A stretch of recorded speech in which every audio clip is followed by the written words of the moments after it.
In this lesson, we will learn how to collect gases based on their density. Have you ever wondered why some balloons float and some don't?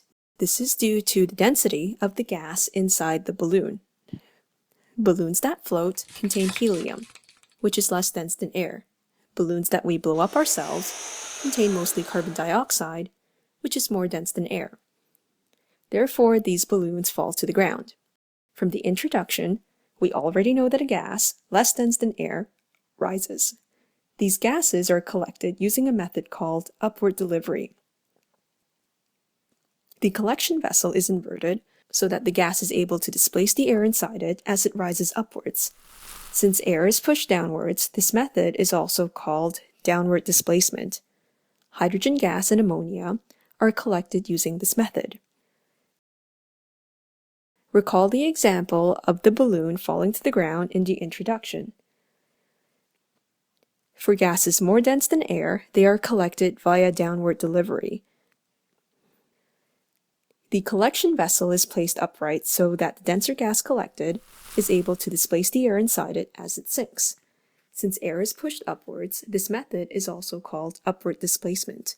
Carbon dioxide and chlorine gas are collected using this method. If we are unsure of the density of the gas, we can collect it over water. Since all gases are less dense than water, displacement of water is possible. Whatever gas produced is bubbled through water and collected in a gas jar. Note that this method will not work for gases which are soluble in water, such as ammonia.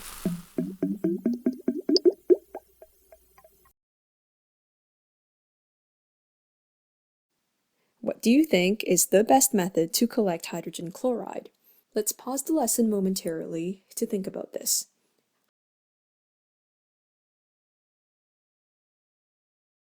Hydrogen chloride dissolves in water to produce hydrochloric acid, so collecting over water is not possible.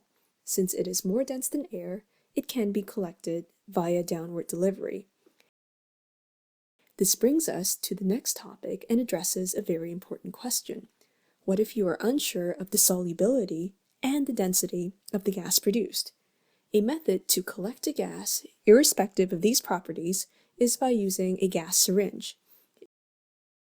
It is a closed container, so the density of the gas does not need to be taken into consideration. It can also be used when the volume of a gas produced needs to be measured. In summary, for gases less dense than air, they are collected via upward delivery. If a gas is more dense than air, we collect it via downward delivery. These gases can also be collected over water, but this method only works for gases which are insoluble in water. And finally, we can use a gas syringe to collect all gases and is useful for measuring the volume of a gas.